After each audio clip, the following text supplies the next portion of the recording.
Okay, hi everybody. I'm Grace with Wagner Subaru, and thank you all for coming out tonight, making time for us. We're really excited to go over the car sales process with you. I'm sure if you signed up, you kind of know what to expect. We're going to go over the Subaru sales process, but we're also going to go into used car sales and what to expect at other dealerships so that you feel prepared to buy a car anywhere you go. So this is for educational purposes. We just want to give you guys the tools to have the best car buying experience that you can.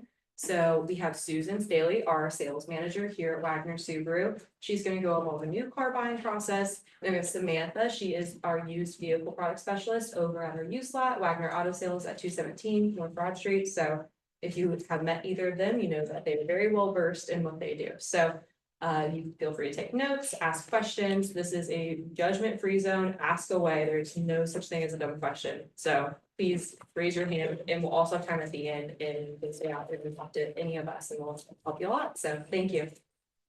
Welcome, everyone. You see, we've got some folks that just got here, so I'm going to give them a second. First of all, not selling you a car, not selling you a Subaru.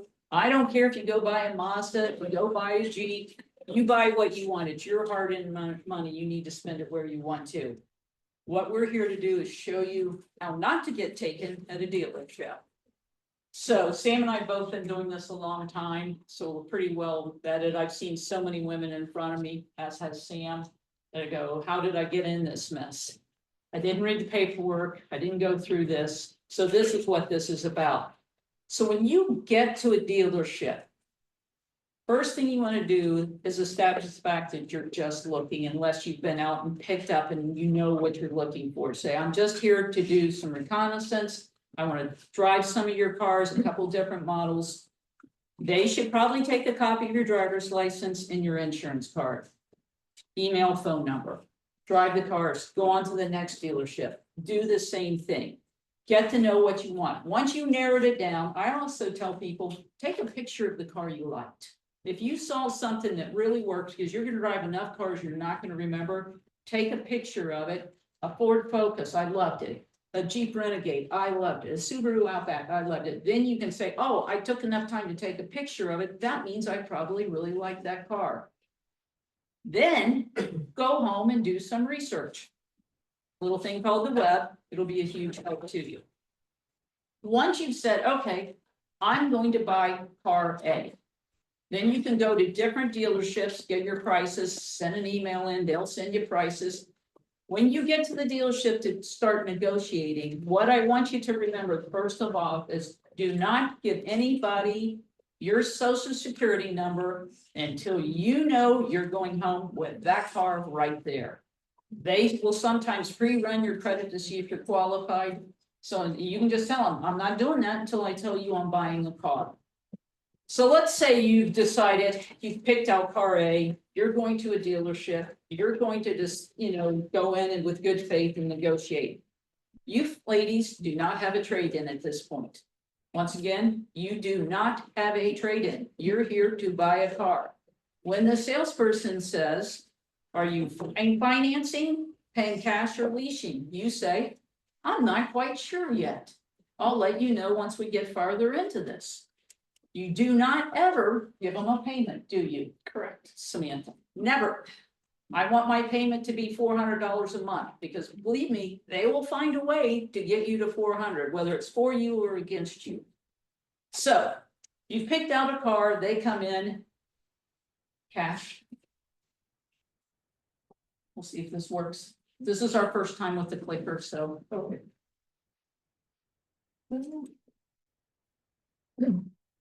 So what I want you to do is establish the price for the car. So we don't have a trade-in. We don't know if we're financing, leasing. So I want you to come in and say, I would like a price for this car.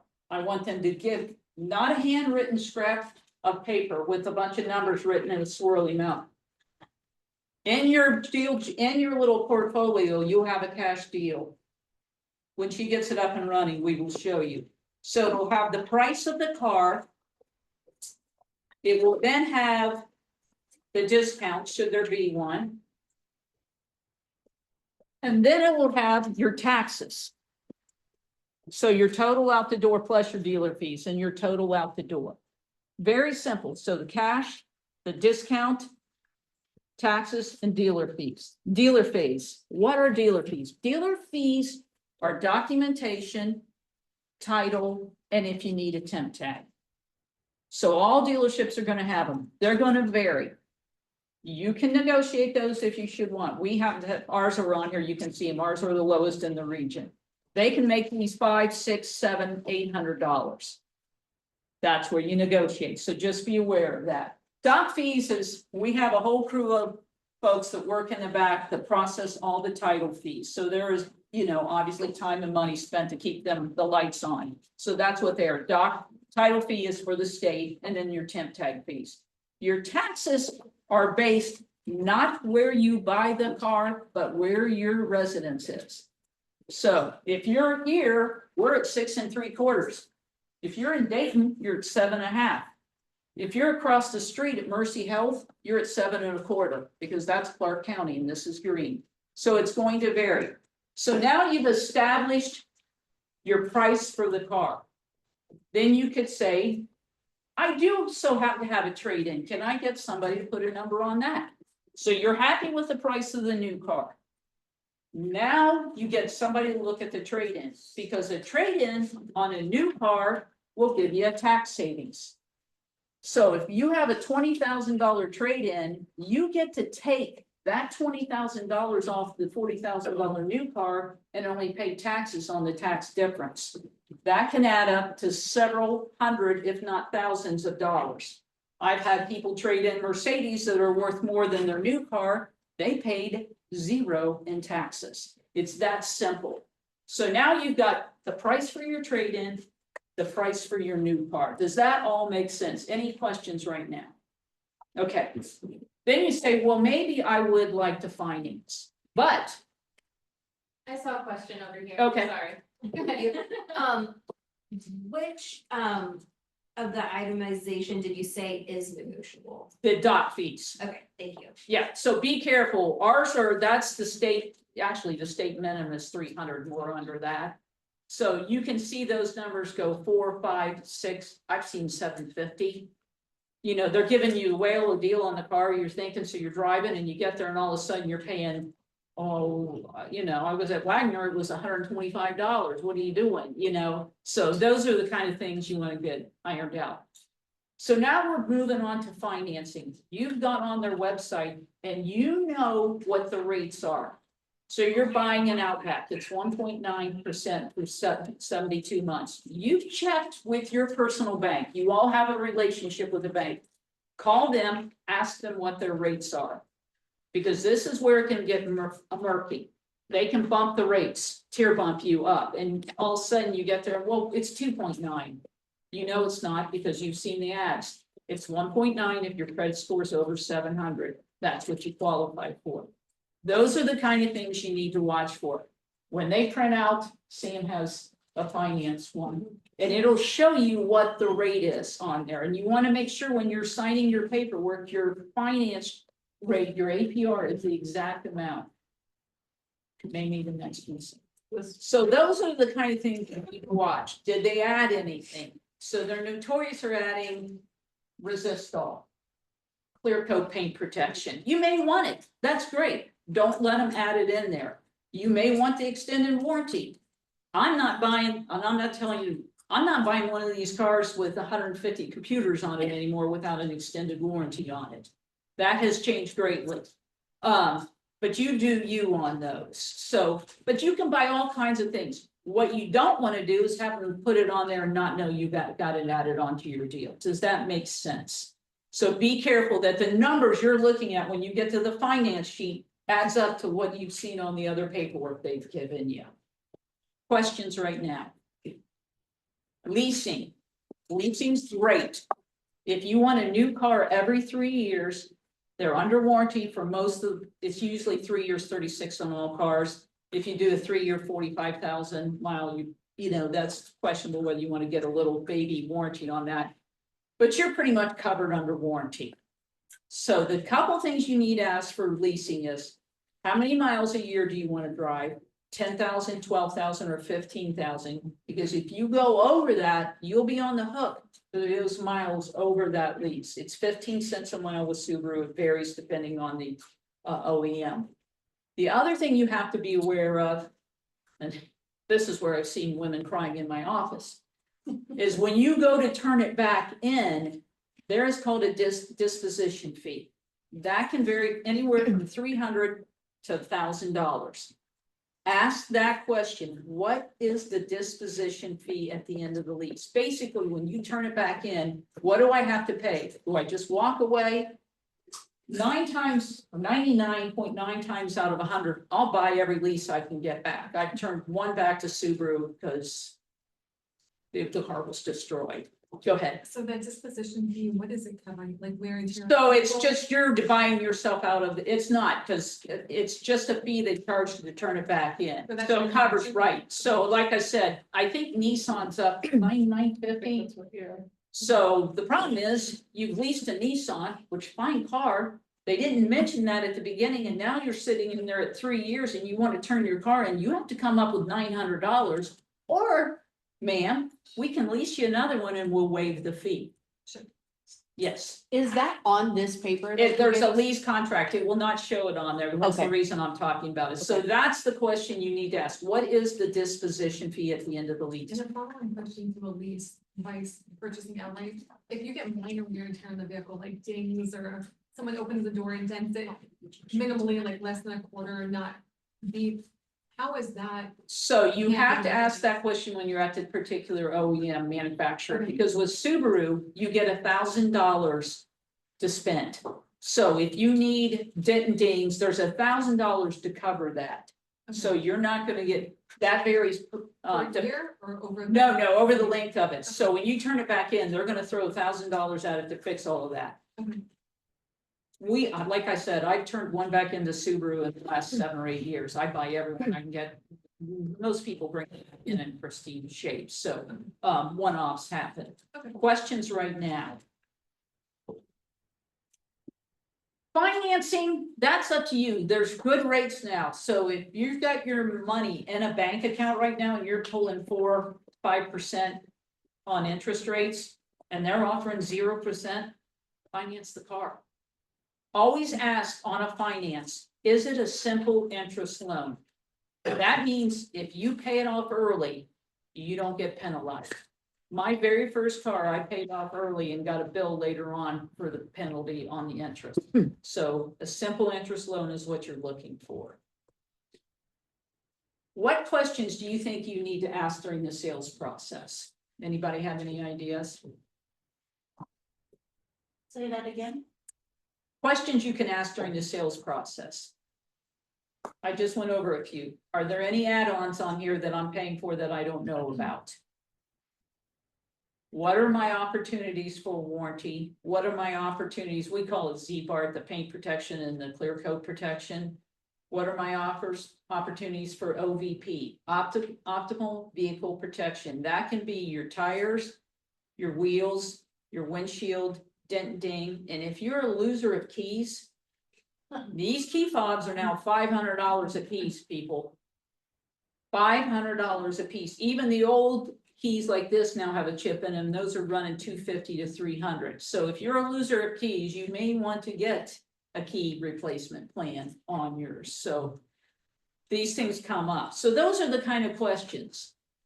It's not hard. You just need to know what you're going in. For God's sakes, please don't give a social security number out until you're ready to buy a car. Because I had a kid stop in here one day and he goes, "Why aren't you asking me for my social security number?" And I said, "Where have you been?" And he goes, "4 other dealerships. They all wanted my social security number." So he had his credit ran 4 times that day for 7 points each. So there's a 28-point drop in his credit on one day alone for just having his credit run. Title essentials. So you're trading in a car. If John Smith is trading in his car and John Smith is getting a new one, you can flip tags.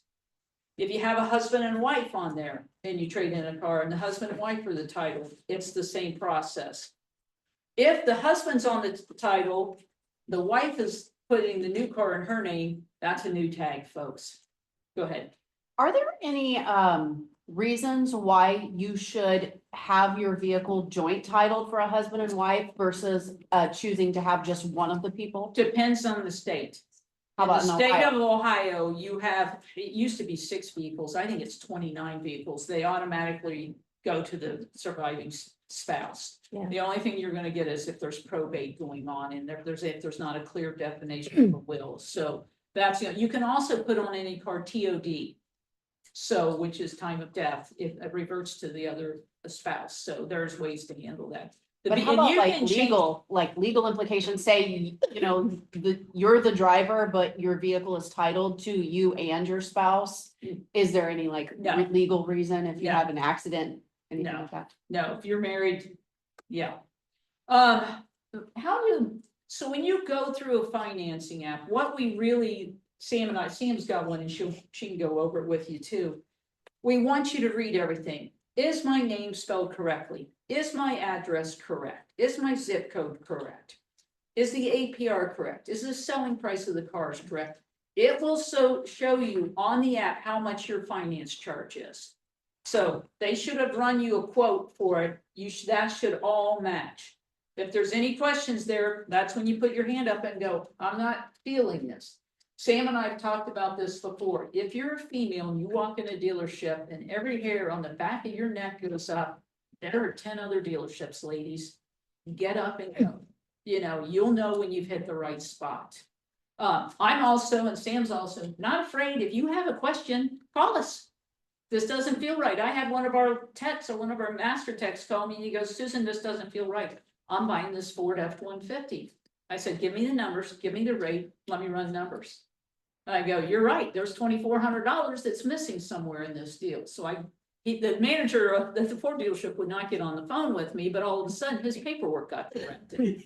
So those are the kind of things, if things are not adding up, say, I'm gonna take a day. Take the paperwork home, go home, there's calculators online, ladies. You can plug it in, run through it, and you're covered. So, if it doesn't feel right or you're being rushed, there are more cars. The Subaru, Ford, GM is not gonna stop making cars. There's another car out there. Yes, You were talking about not giving your social security number till you're ready to purchase. Have you ever seen dealerships want to run some kind of background check on you in order to do business with you? Yes. And is that acceptable? that depends on the way they wanna do business. That was not fly here. So what they're doing is they don't want to waste their time with you if they think you're not gonna get qualified for a car. But what if you're a cash paying customer Well, and they still? then do that? that's where you go to a different dealership at that point. If they're pushing you for a social security number. Also, please do not email a social security number. Or text. Yeah. Believe it or not, the only way the only thing they can't steal is fax. That's why we still fax contracts in, because there's no way to steal, but do it when you're there, or do it over the phone and call once and say, here's this part, call back and say, here's this part, and then call back and say, here's this part. Gap insurance. Anybody familiar with gap insurance? No. So you're financing a whole car, so $40,000. Your taxes are $2,000, so now we're at 42. Finance charges take you up to 45,000. If you pull out of here, God forbid, and somebody hits you, they're gonna write you a check. The insurance company's probably gonna write you a check for 39,000. Well, ladies, you're on the hook for 45. So there's a $6,000 gap. That gap insurance covers that. So if you're putting $15,000-$20,000 down, you don't need the gap insurance because your car is going to be worth more than it is the payoff is. So you're good. If you're negative equity and you're flipping it into a new car, you need gap insurance. We offer it. Everybody offers it. Check with your insurance so you know what your insurance offers it for and what the dealership is offering to see which one fits your needs better. Not all insurance companies offer Yes. gap either, so that's something to keep in mind. COVID came along, and for whatever reason, I'd say 50% of them, Sam, dropped gap. I have no idea why. I don't think they knew the value of the cars and they were worried for getting on the hook because cars were in such a shortage. Warranties, as I mentioned, this is a personal choice, but you should all be educated on this. These cars are wicked expensive now. They don't repair a lot. They get new computers and put in them. Those things are expensive. So if you have the wherewithal, you probably don't need a warranty. If you're worried about a $1,500, a $2,500, a $3,500, a $9,000 transmission, purchase a warranty, an extended warranty. I didn't buy one on mine until I got a 2018, and I've had a warranty on all mine since then because of computers on the cars. So once again, personal choice, but consider a warranty. Most people don't. My cat knocked over a lamp and I go to Target and it was $39 for a cheap lamp. And the girl said, "Do you want a warranty?" And I'm like, "It's a $39 lamp." That's not what we're talking about here. We're talking thousands of dollars here you can be on the hook for. I think it's time for Sam's turn to go for a while. Sam does used cars, but has sold new cars, so don't be afraid to ask her questions. And a lot of what Susan said does tie in for the used car side of things. I'm gonna get into the first time buyer's guide, because things are a little bit different if you've never purchased a car before, just some things to keep in mind.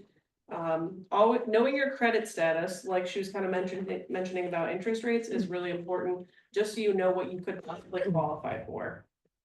For new car purchases, if it's your first time financing, typically they're gonna want a co-signer. That's not always the case. It just really depends on the banks. There doesn't seem to be a lot of new first time buyer programs with financing. So typically the bank's gonna wanna see a co-signer that's qualified, that shows somebody that has credit history that can pay that back if you're borrowing for the first time. Like she mentioned earlier, talk to your bank. A lot of times you can get a pre-approval to see what amount you may qualify for if you're not sure, so you know what your budget is going into your shopping. I always tell customers, if you're unsure, to like what your Credit Karma is a good, like, popular app. It gives you an idea. It's not 100% accurate, but it can give you a guide to know what to look for. I'm gonna interject too. Be aware there's not one credit score. Yes. So there's 3 generations they use, 7, 8, 9. They have to take whichever one comes back the highest. The banks always use the newest generation out. We always use the oldest. They can vary, I kid you not, 50 points. I've And seen that can, 100 points. yes, so that can make a difference on what APR we're getting. So most people over 700, 710 in some cases will qualify for the top tier. So whichever one comes back the highest, they are by law forced to take.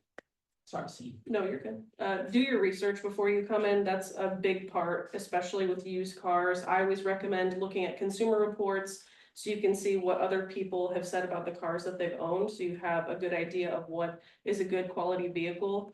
Don't be afraid to ask questions, especially if you're unsure as to what you're interested in. If it's your first time, or even if you've stayed with the same model for a long time and you want to branch out, make sure to ask all the questions that you have. Don't hesitate to do that, because that's just going to help you weed out what you do and don't want. Red flags of dealerships. A big one for used cars is outside inspections. So a lot of dealerships have a reconditioning process. They're not all going to be the same. Safety inspections are a must. Some dealerships go above and beyond, some do not. You can always ask to take the vehicle to a mechanic, someone that you trust, to have it looked over to see if there are any underlying conditions that you may not be aware of, or that the dealership didn't want to repair. If they tell you no, not a good idea. That's kind of a red flag. I mean, most dealerships do inspect things. Ask to see the reconditioning checklist. Most places should have a repair order for you to take a look at to see what was done to the vehicle. You can find a lot of that information on a Carfax too. Most places have them available, or you can always ask. Some places use, I forget what it's called, auto something. Auto check. Auto check, thank you. Carfax has a lot of good history, and usually, from what I've seen, has a lot of detailed information. So that's always something good to ask for. And you have to be careful when you're looking at Carfax and car check on them, because a wreck can come across different. You should see what hail looks like on a Carfax. It looks like the car rolled down a mountain. So, because they've marked everything, so just ask some questions. You look at the car and you're like, how's this thing still on the road? Well, it's hail, so they've marked every panel has been destroyed, so be careful. You need to learn to read the Carfax, but if it says structural damage, you probably don't want to buy that car.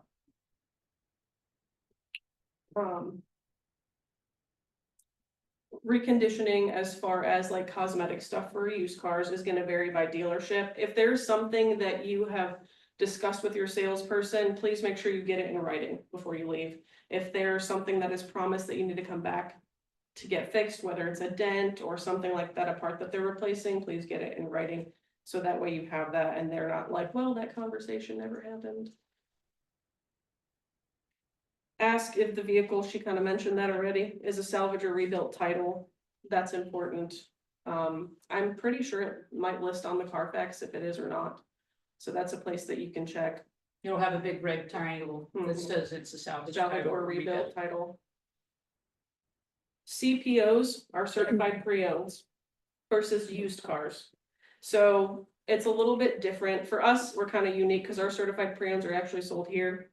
All the other used cars are sold down the street at our used car store. Certified pre-owns, it'll depend on the manufacturer. So what's nice about these cars, you're gonna get incentivized interest rates from the manufacturer on those. They usually come with a powertrain warranty. For Subaru, they have to be within 5 years of age and under 80,000 miles. Those are typically leases. Susan had mentioned she buys a lot of those. Those usually end up being the certified pre-owns. Used cars are gonna be anything that's not that, depending on the manufacturer. You can only buy a certified pre-owned from a, like Subaru, you'd have to buy from a Subaru store. You couldn't buy a certified pre-owned Honda here. It has to be inspected by a certified mechanic. So that can get a little confusing. Always ask those questions. Ask about dealer warranties. We do a dealer warranty on some of our inventory. They're all gonna vary per dealership. Some have a 30-day, some have 0. So make sure you ask those questions. We talked about warranty a little bit. There are a ton of different options, especially when it comes to used cars. I always recommend doing your research on those. They're not all apples to apples warranty coverages. Used cars are gonna be a little bit different because no two used cars are the same. So I would ask for some information from your salesperson, see what's out there, do some research on the web, make sure that the warranty that you're buying, they stand behind that and there's good reviews on those products. We need to go over the financing. Yeah. So depending on the bank that you use, I have a copy of one of the most popular credit unions that we have. They're not all gonna be the same, but there has been a lot of confusion and can be when you're looking at a contract like this. So this one is through Right Path. Now, on used cars, some credit unions can have a bank fee, and it kind of can seem a little bit misleading because they don't allow you to pay that up front. They actually put that in the interest rate. So I'm just gonna show you what to look for if that's a situation that you find yourself in, just so you can see, and it'll all make sense. So up top here, when they're going through the contract as well, you wanna make sure that they're going through all of this information up top. This is gonna have your interest rate, your finance charge, the amount financed, your total payments with interest, and then your total overall sales price. So if you had a trade or money down, that would also be reflected here. That's legal. They have to show you Yes. this. So make sure that you are paying attention when they're going through this, and all of that is what was discussed. Here we've got the term, your monthly payment, when the payment's due. She had talked about early prepayment penalties. Typically, that's listed in the contract. Right under here is where Right Path is. There's no early prepayment penalty, so it should be listed somewhere on the paperwork. So I'm gonna go down to the bottom here to the sales agreement section.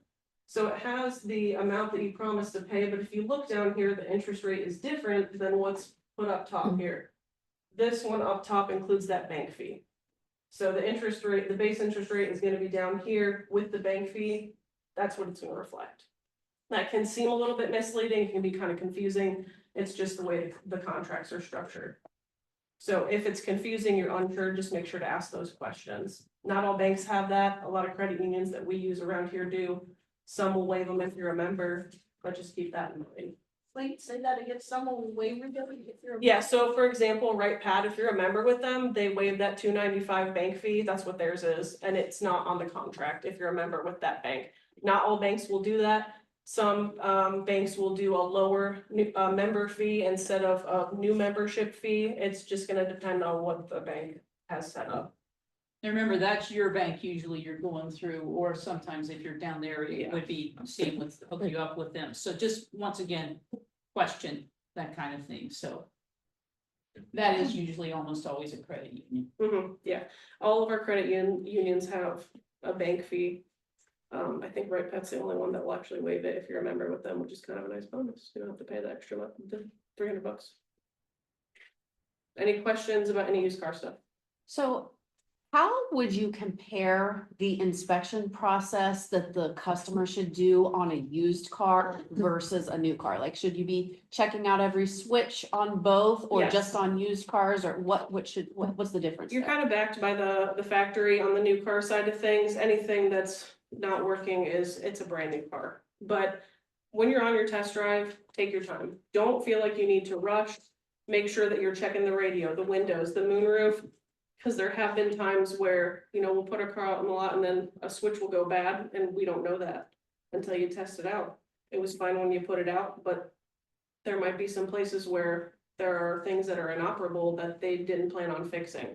So take your time. I've had people take it to like a store parking lot, get out, walk around the car, test everything out. Don't rush. That's the most important thing, because if you purchase that car, don't get anything in writing about something needing fixed, they don't have an obligation to do that. So that is a great question, very important. Just drive it at different speeds. Yes, I take it on the So highway. 25, 35, 45, get it out on the highway. And something to add to that, like if you're buying a new car, say you're buying a 2024, but the 2025 model years are out. That car's been sitting on the lot for a really long time. So it gets what we call lot run. So you want to make sure that if that car's been at the dealership for a long period of time, you're doing a thorough test drive, especially because something could have just gone bad from it sitting for so many days. Is there prevention for the lot run? We Like, do you have to check run- our cars regularly. And they don't so- last long, Yeah. thank They, goodness. yeah, So we don't have that issue here. But We you have will a high have lots where turnover, they've but- sat there for an hour, or Yeah. a year. So what happens is the rotors on the inside, Yeah. I don't wanna get into technical on this, but there's rotors inside your brakes. And they'll get rusty, and you'll know when you hit the gas, cause the car won't release. And then you'll hear a thud, thud, thud, and you have to drive it pretty hard and hit the brakes and clear off that rust off of it. Mhm. Tires can also get flat spotted if they've sat there for a while.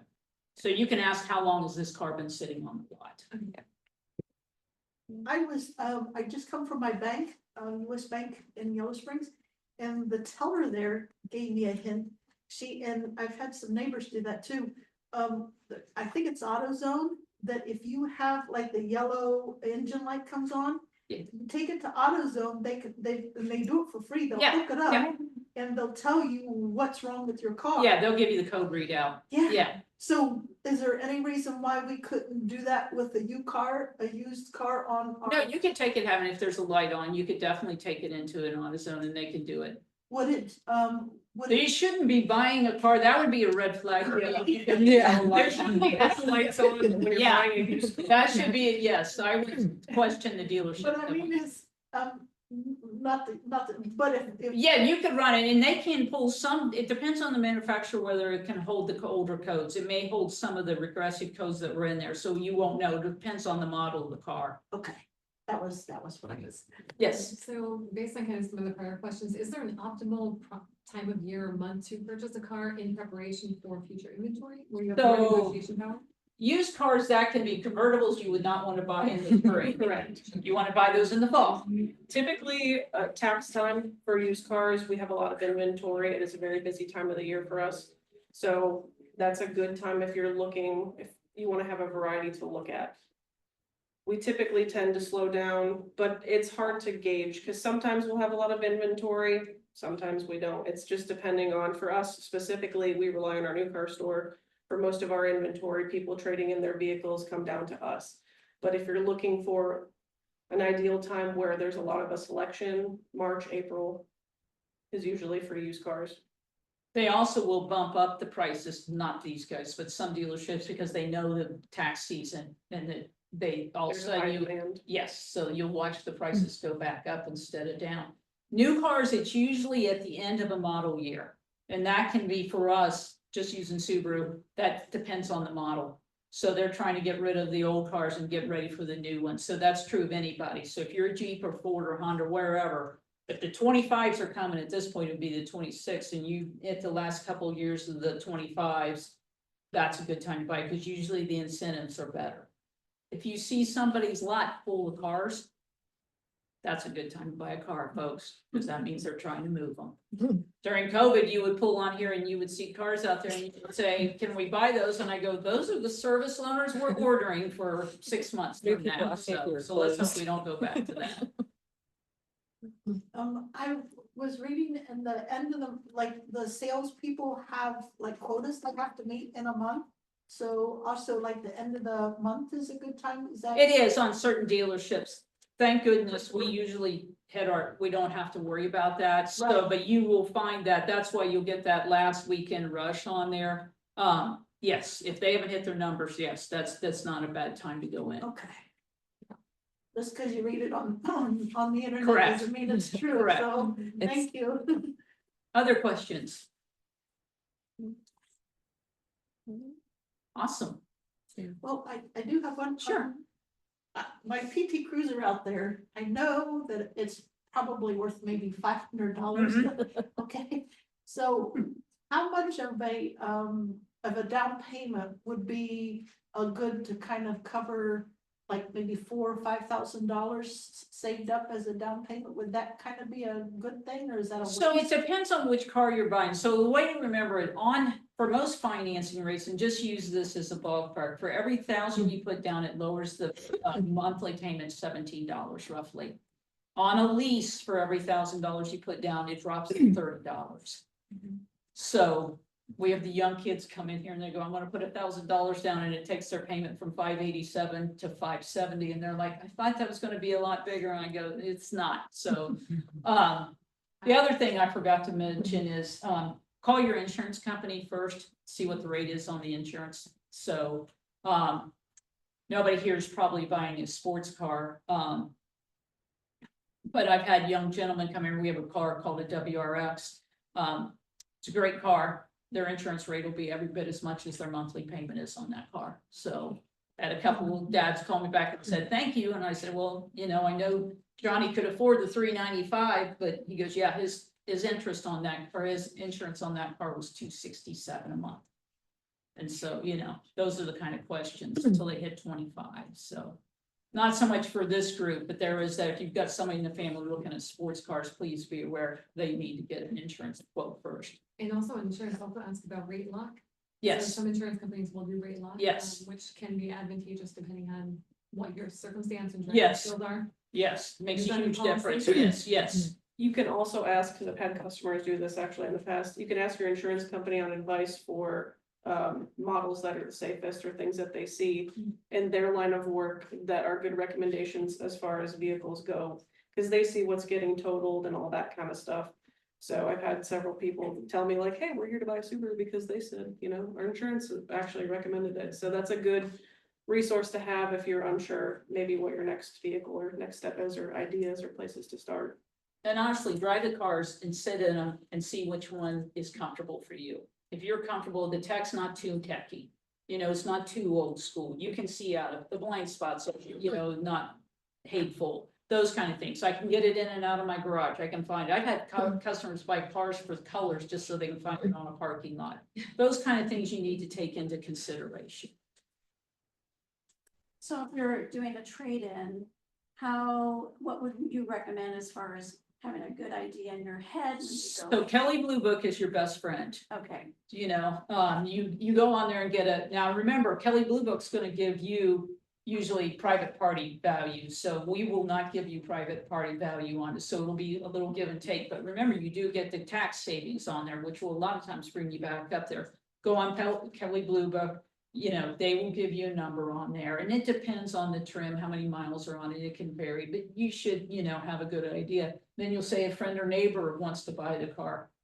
They can give you a number on what the private party value is on there too, but you're gonna lose your tax savings, so make sure you cover that with your friend and family members, so. You can also look on CarMax. You can do an online Yeah. offer to get an estimate, just for a comparison. Yeah. And I just wanted to speak real quick on the tax savings. That is only on new cars. Yes, That's not a yeah, used to use. You don't get that tax savings. I just wanted to I meant to mention that. Yeah, and earlier. that does vary per state, but in Ohio and Indiana, no tax savings on buying a used car, because they consider you've already had it on the when it was new, so no tax savings on that. Can you guys, since we're on this topic, talk a little bit about like what to expect in the appraisal process? Like when you bring your car in to get Sure. appraised? Yeah, so typically most places will have an appraiser. The process can take anywhere from, 15 to 20 minutes, just depending on how thorough their inspection is. What they're looking for is mechanical stuff, cosmetic. They're looking for what they're gonna have to do to make that vehicle able to be retailed on their lot. So any engine lights, they're gonna know all that stuff's gonna affect the value that they offer you for your car. Some things will be auction bound, just depending on the shape of the vehicle. But every dealership has their own process, but they're gonna be focused on what do we need to put brakes, tires, any information you can provide to them as well, like, oh, we just put brakes on the car, tires is gonna help with the value of the car. So if you have any service history, that's always helpful to increase the value of your car, but they're looking at a lot of cosmetic and mechanical issues. That's where Does the it- Carfax comes in. If there was structural damage, they will look to see if it's been welded back together, if the frame is straight. Does it make a difference if you're going to consider trading in your vehicle for you to like clean the interior and wash the exterior really well or not really? Not typically, we see all sorts of things and most dealerships detail the cars before they put them out on the lot anyway, so it's not something. They're not looking for, they will look at like seat tears, stains, because that's all costs they have to fork out to make the car nice for the next person. But I wouldn't spend your money if you're just gonna trade it in, because they're gonna put that money towards the car anyway. How much do records matter? So if you had your car serviced, so you're going to do a trade-in, you had your car serviced at a dealership, with all That's- OEM parts. That's a great Does question. that Yeah. help with the trading that? It sure does. Yeah. So this is where it gets a little tricky with Carfax and car check. There are dealerships and local mom and pops, which are fine. If they do not put their stuff on Carfax or car check, keep your paperwork. Because there's no way we know that you've had an oil change done. So if you've got those records, what I do is I give it to the appraiser. He looks at them and then we hand them back to you, because I don't want to leave them in the car if you're trading it in with your name and address on it. But he can see that there was regular service on that car. Ladies, if you do nothing else, please get an oil change in your car, whatever the recommendation. I mean, it's shocking to me how many people, well, it's only 10,000 miles past. Ask your engine how it feels about that, And filters are super easy to change. Yeah, yeah. $38. But yes, so check and see if wherever you take your car, even mom and pop is fine if you do it yourself. Keep the receipts for the oil filters and the oil. That's all it takes, and we can prove, because we'll see Sam and I pull Yeah. Carfaxes where you got, well, there's the dealership.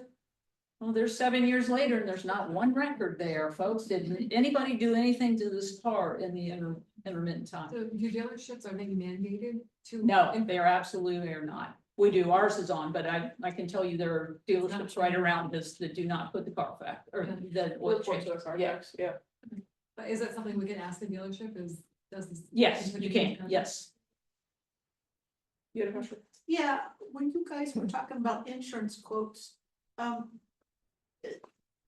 I was told or read online, I forget which now, but if you have 5 different Subaru Foresters lined up, the VIN numbers, let's say used, I would say it's probably for used, but I don't know, but all 5 of those cars could have different insurance rates. Most assuredly, so you'd want to know if you're getting a limited, a touring model, what touring, because there's a base is going to be 30, a touring is going to be 47, so the insurance is going to be based on the value of that car. And safety equipment's a Yeah, big thing with all that, insurance yes. companies too, like does it Yeah. have blind spot, does it have pre-collision? That's all stuff that they take into consideration as well. Does the color matter, like red for sports, or so color doesn't matter? Okay, it's just the, okay. Any other questions? We're not leaving. We can break up and you can come to us. Please, if any one of you ever have a question on a contract, Sam and I will take your phone calls. I've sold Mazdas, I've sold GM cars. The owners are great here. They just want me helping people, especially ladies, so I'm okay with that, you know, I'll look at your contract for you if you need us to. Yeah, we'd rather you do Yeah. that than say, oh crap, now I'm in a pickle, or, you know, Yeah. you're frustrated with what you're stuck in, because we're more than happy to take a few minutes to go over that with you. Remember, you can get up and anytime and walk out of a dealership. Please don't forget that. And if you get treated like a female, like we've all been treated, and then get up and move on. There's other dealerships, whether it's another GM or another Ford or another Subaru.